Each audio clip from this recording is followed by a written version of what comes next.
সুইজারল্যান্ডে জেনেভায় ইরান এবং আমেরিকার মধ্যে যে আলোচনা চলছে সেই আলোচনা বেশ একটা ভালো অগ্রগতি লাভ করেছে এমনটি জানিয়েছেন ইরানের পররাষ্ট্র মন্ত্রণালয়ের মুখপাত্র ইসমাইল বাকাই। 4টি গুরুত্বপূর্ণ তথ্য দিয়েছেন এই আলোচনার ফলে কি ডেভেলপমেন্ট এসেছে সেই বিষয়ে। আপাতত যে ডেভেলপমেন্টের কথা ইসমাইল বাকাই জানিয়েছেন তাতে এই আলোচনা নিয়ে মোটামুটি আশাবাদী হওয়া যায়। তবে গতকাল লোকাল টাইম সন্ধ্যার দিকে কিন্তু ডোনাল্ড ট্রাম্পের একটা বক্তব্যকে কেন্দ্র করে ইরানের প্রতিনিধি দল আলোচনা থেকে ওয়াকআউট করেছিল। এরপরে পাকিস্তান এবং কাতারের অনুরোধের কারণে, মধ্যস্থতার কারণে আবার তাদের ভেতরে আলোচনা হয় এবং সর্বশেষ যে খবর আমি পেলাম তাতে এই রকম বলা হয়েছে যে ইরানি প্রতিনিধি দল সুইজারল্যান্ড থেকে তেহরানের উদ্দেশ্যে রওনা দিয়েছে। এপাশে সৌদি আরব এবং সিরিয়াকে কেন্দ্র করে বেশ গুরুত্বপূর্ণ দুটি খবর আছে। ইরান অবজারভার বলছে সৌদি যুবরাজ মোহাম্মদ বিন সালমান তিনি বলেছেন যে আমেরিকা তার নিজের ঘাঁটি নিরাপত্তা দিতে পারছে না, সেই আমেরিকা সৌদি আরবের নিরাপত্তা কিভাবে দেবে। ফলে এই আমেরিকার সাথে সৌদি আরবের এই নিরাপত্তা সংক্রান্ত যে এতদিনের সহযোগিতা ছিল সেই সহযোগিতা আর হয়তো এখন থাকবে না। এর মানে দাঁড়াচ্ছে যে আমেরিকার সাথে সৌদি আরবের নিরাপত্তা সংক্রান্ত একটা বড় রকমের দূরত্ব তৈরি হলো। তার মানে হচ্ছে মধ্যপ্রাচ্যে অনেক বড় পরিবর্তন আসতে যাচ্ছে যদি এই বক্তব্য সঠিক হয়। এদিকে ডোনাল্ড ট্রাম্প কিন্তু গত কয়েকদিন ধরে বলে আসছেন যে লেবাননে হিজবুল্লাহদের মোকাবেলায় ইসরায়েল যা করছে এই কাজটা নেতানিয়াহু বা ইসরায়েল না করে কাজটা সিরিয়ার সরকারের উপর ছেড়ে দিতে পারতো, তারাই হিজবুল্লাহকে দমন করত। আজকে খবর দেখলাম সিরিয়ার প্রেসিডেন্ট আহমেদ আল সারা বা আল জোলানি তিনি বলেছেন যে আমাদেরকে কেন হিজবুল্লাহর বিরুদ্ধে অভিযান চালাতে বলছে আমি বুঝি না, আমরা তো আসলে এই কাজটা করব না, আমরা এই কাজটা করতে ইচ্ছুক নই। ভেতরের খবর হচ্ছে এর পেছনে নাকি সৌদি আরব আছে। তাহলে সামগ্রিকভাবে যা দেখা যাচ্ছে যে মধ্যপ্রাচ্যে কিন্তু একটা বড় পরিবর্তন আসতে যাচ্ছে।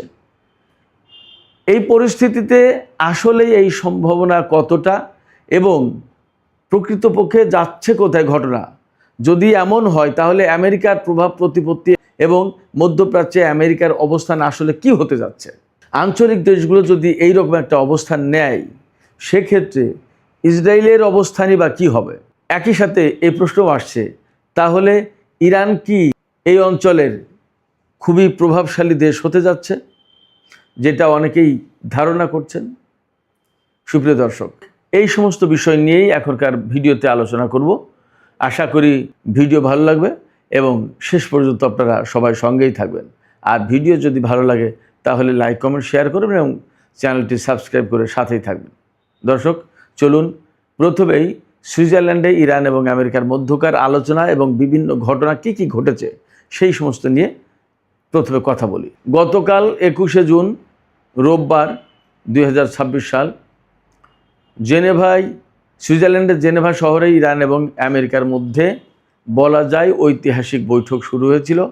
এই বৈঠকে ইরান এবং আমেরিকার কর্মকর্তারা একেবারে সরাসরি বৈঠকে বসেছেন, মুখোমুখি বৈঠকে। বৈঠকে কি কি আলোচনা হয়েছে সেই দিকে যাওয়ার আগে কি কি ঘটেছে তাই একটু বলি।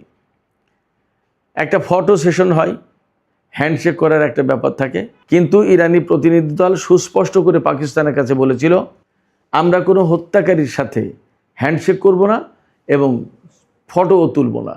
আমরা তাদের সাথে এখানে হ্যান্ডশেক করতে বা ফটো তুলতে আসিনি, আমরা আলোচনা করতে এসেছি, আলোচনাটাই হবে। তার মানে খুব একটা শক্ত অবস্থান নিয়েছে আমেরিকার সাথে। তার মানে এর ভেতর দিয়ে এই বার্তা ক্লিয়ার যে এই আলোচনা হলেও আমেরিকার সাথে ইরানের যদি কোনো চুক্তি হয়ও তার মানে আমেরিকার সাথে ইরানের সম্পর্ক স্বাভাবিক হয়ে যাচ্ছে না। যা হোক, এরপরে সোশ্যাল ট্রুথে প্রেসিডেন্ট ডোনাল্ড ট্রাম্প একটা পোস্ট দিয়েছিলেন।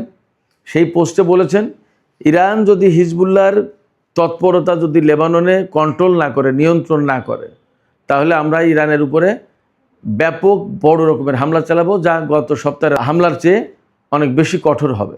এই যে হুমকি দিয়েছেন ডোনাল্ড ট্রাম্প।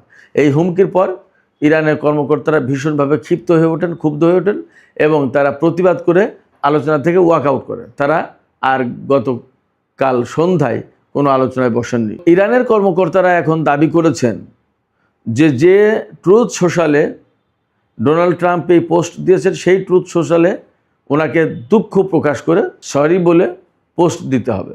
ডোনাল্ড ট্রাম্প তাতে রাজি হচ্ছেন না। এই ব্যাপারে পাকিস্তানের কাছে পরিষ্কার বার্তা দিয়েছে ইরান, পাকিস্তান এবং কাতারের কাছে। পাকিস্তান এবং কাতার আমেরিকার কাছে এই মেসেজ পৌঁছে দিয়েছে। দেওয়ার পরে ডোনাল্ড ট্রাম্প তাতে রাজি হচ্ছে না বলে শেষ খবর। আমি এই ভিডিও যখন শেষ করে ফেলবো তারপরে কি হয় সেটা আমি এখনই বলতে পারছি না। তার মানে ইরান সুইজারল্যান্ডের আলোচনাতে গিয়েও বেশ কঠোর অবস্থানে আছে, তারা শক্ত অবস্থানে আছে। মেসেজ কিন্তু ক্লিয়ার মেসেজ দিচ্ছে আমেরিকাকে। যা হোক,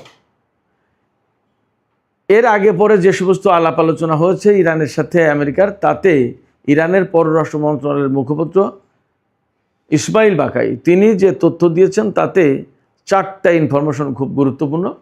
তিনি বলেছেন যে 4টা বিষয়ে অগ্রগতি হয়েছে এবং ইরানের পররাষ্ট্রমন্ত্রী সাইদ আব্বাস আরাকচি থেকে শুরু করে অনেকেই বলছেন যে আমেরিকার সাথে যে আলোচনা হয়েছে সেটা একটা ভালো অগ্রগতি। আলোচনা যদি এইভাবে এগিয়ে যায় তাহলে হয়তো একটা ভালো রেজাল্ট আসতে পারে। কি অগ্রগতি হয়েছে সে ব্যাপারে ইসমাইল বাকাই যা বলেছেন তা হচ্ছে, লেবাননের যুদ্ধক্ষেত্র শান্তিপূর্ণ স্থিতিশীল করার জন্য কনফ্লিক্ট কন্ট্রোল ইউনিট গঠন করা হয়েছে। অর্থাৎ ইরান, আমেরিকা বা এর সাথে কাতার, পাকিস্তান সবাই মিলে হয়তো এমন একটা ইউনিট গঠন করেছে যারা লেবাননের যুদ্ধবিরতি, লেবাননের স্থিতিশীলতা এই ব্যাপারে কাজ করবে। এরই মধ্যে গতকাল কিন্তু সুইজারল্যান্ডে মার্কিন কর্মকর্তা যারা ছিলেন তাদের সাথে টেলিফোনে কথা বলেছেন লেবাননের প্রেসিডেন্ট জোসেফ আউন। তিনি লেবাননে যাতে স্থিতিশীলতা ফিরে আসে সেই ব্যাপারে তিনি অনুরোধ করেছেন। যা হোক, ইসমাইল বাকাই বলেছেন যে লেবাননে স্থিতিশীল অবস্থা ফিরিয়ে আনার জন্য একটা কনফ্লিক্ট কন্ট্রোল ইউনিট গঠন করা হয়েছে। এরপরে হরমুজে কোনো সমস্যা সৃষ্টি হলে যাতে তাৎক্ষণিকভাবে যোগাযোগ করা যায় সেই জন্য একটা হটলাইন চালু করা হচ্ছে। 3 নম্বরে খুব গুরুত্বপূর্ণ একটা ব্যাপার, যে সমঝোতা সই হয়েছে ইরান এবং আমেরিকার মধ্যে 14 দফা সমঝোতা। এই সমঝোতা 13 নম্বর বাস্তবায়নের শর্ত হিসেবে বলা হয়েছে এই 13 নম্বর বাস্তবায়ন সাপেক্ষে পরমাণু কর্মসূচি নিয়ে আলোচনার জন্য একটা ওয়ার্কিং কমিটি গঠন করা হয়েছে। তারা পরমাণু বিষয়ে আলোচনা করবে, তার আগে 13 নম্বর বাস্তবায়ন করা হবে। 13 নম্বর কি বলা হয়েছে? 13 নম্বরে বলা হয়েছে যে 1, 4, 5, 10 এবং 11 এই শর্তগুলো পূরণ করে এই 13 নম্বর বাস্তবায়ন করতে হবে। 13 নম্বরে কি বলা হয়েছে? 13 নম্বর হচ্ছে ওই যে বললাম 1, 4, 5, 10, 11 এই দফাগুলো বাস্তবায়ন করতে হবে। করার পরে এই সমঝোতাগুলো বাস্তবায়ন করার পর এইবার পরমাণু আলোচনা হবে, সেই জন্য ওয়ার্কিং কমিটি গঠন করা হয়েছে। আর পরমাণু আলোচনা যখন হবে, চুক্তি যখন চূড়ান্ত হবে, সেই চুক্তি কিন্তু জাতিসংঘ নিরাপত্তা পরিষদে অনুমোদন করতে হবে। এখন প্রশ্ন হচ্ছে যে 1, 4, 5, 10, 11 এই 5টা দফায় কি বলা হয়েছে? 1 নম্বর দফায় বলা হয়েছে লেবাননে যুদ্ধবিরতি করতে হবে, যুদ্ধের অবসান ঘটাতে হবে। 4 নম্বরে কি বলা হয়েছে? 4 নম্বরে বলা হয়েছে ইরানের চারপাশ থেকে মার্কিন সেনা প্রত্যাহার করতে হবে। 5 নম্বরে কি বলা হয়েছে? 5 নম্বরে বলা হয়েছে ইরানি ব্যবস্থাপনায় 30 দিনের মধ্যে হরমুজ প্রণালী খুলে দিতে হবে, ইরানি ব্যবস্থাপনায়। 10 নম্বরে বলা হয়েছে আলোচনা চলার সময় আমেরিকা মধ্যপ্রাচ্য অঞ্চলে নতুন করে কোনো সেনা মোতায়েন করতে পারবে না এবং ইরানের উপর নতুন করে কোনো নিষেধাজ্ঞা আরোপ করতে পারবে না। আর 11 নম্বরে বলা হয়েছে 60 দিনের আলোচনার মধ্যে ইরানের যে আটকে থাকা অর্থ আছে $24 বিলিয়ন, এটা পুরো ক্লিয়ার করে দিতে হবে। তবে আলোচনা শুরুর আগে, পরমাণু বিষয়ে যে আলোচনা শুরু হবে সেই আলোচনা শুরুর আগে এর অর্ধেকটা মুক্ত করতে হবে। এই ছিল 11 নম্বরের। অর্থাৎ এই দফাগুলো বাস্তবায়ন করার পর 13 নম্বর দফা বাস্তবায়নের প্রশ্ন। 13 নম্বর দফায় কি কথা? পরমাণু নিয়ে আলোচনা শুরু হবে 60 দিনের মধ্যে। এই পরমাণু নিয়ে আলোচনা শুরু করার জন্য একটা ওয়ার্কিং কমিটি গঠন করেছে, কিন্তু পরমাণু নিয়ে আলোচনা কিন্তু শুরু হয়নি। এই যে 1, 4, 5, 10 এবং 11 এই দফাগুলো বাস্তবায়ন করলেই আলোচনা শুরু হবে।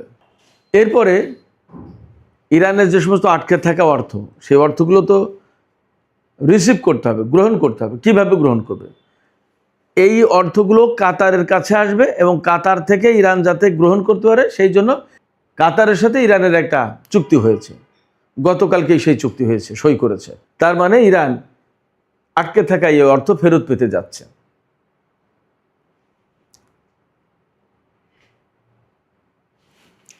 এছাড়া এই যে পরমাণু বিষয়ে যে আলোচনা চলবে 60 দিন, এই যে শুরু থেকে 60 দিন পর্যন্ত, সমঝোতার যেদিন সই হয়েছে সেদিন থেকে 60 দিন পর্যন্ত, এই সময়ে ইরান কোনো রকমের নিষেধাজ্ঞা ছাড়া বিনা বাধায় তেল, গ্যাস এবং তেলজাত পণ্য, অর্থাৎ যে জিনিসগুলো নিষেধাজ্ঞার আওতায় ছিল মার্কিন এবং জাতিসংঘের, সেইগুলো বিনা বাধায় বিক্রি করতে পারবে 60 দিন পর্যন্ত। এই ব্যাপারে আমেরিকার কাছ থেকে প্রয়োজনীয় ডকুমেন্ট নিয়েছে ইরান।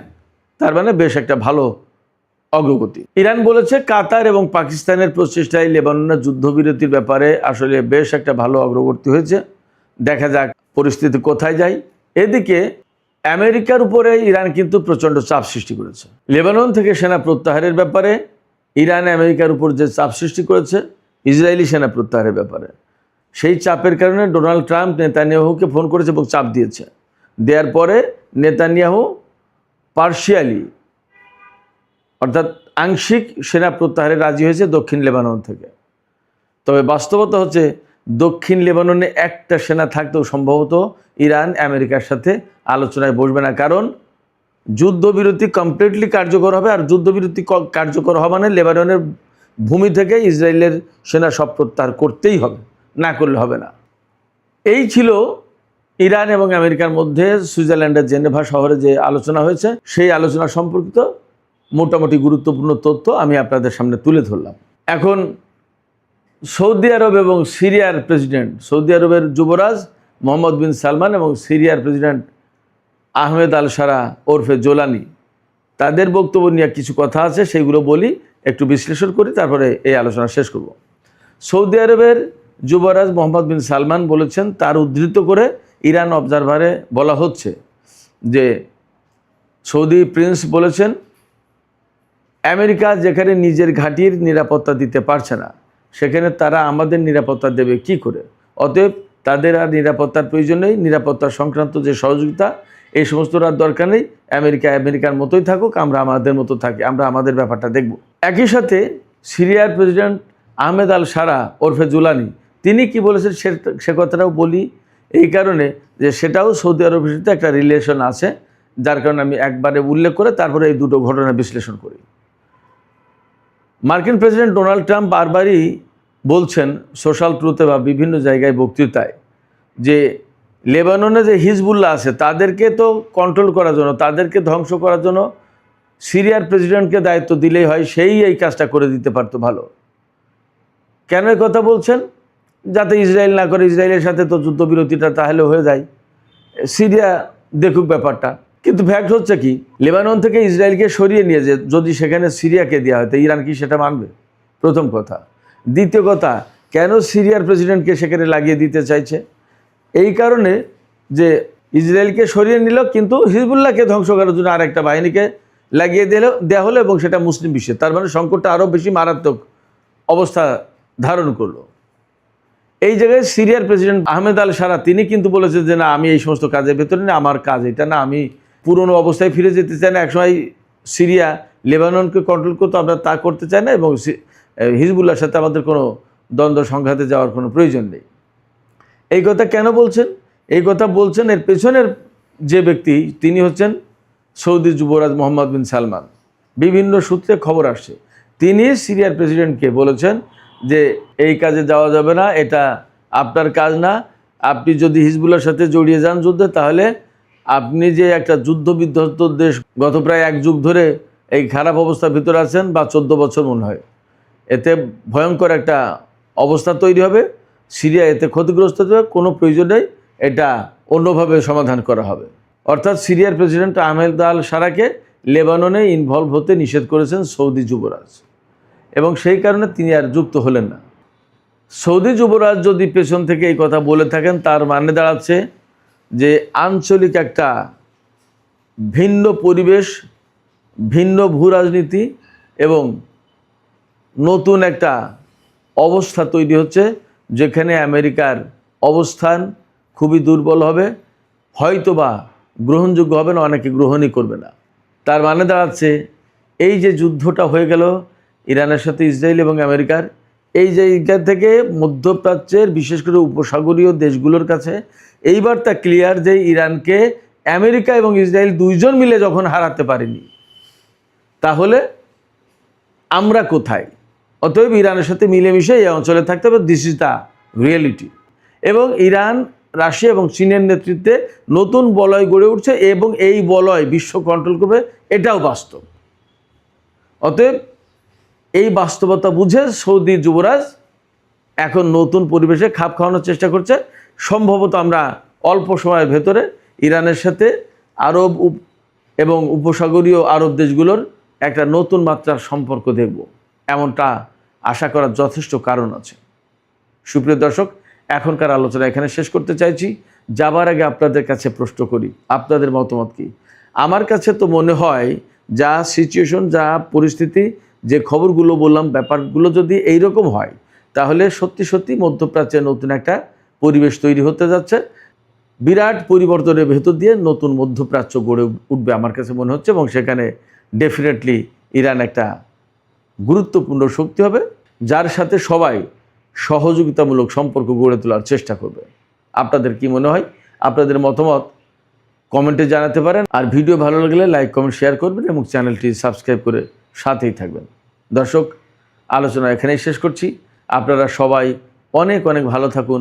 আপনাদের সবার অনেক মঙ্গল কামনা করছি। আল্লাহ হাফেজ।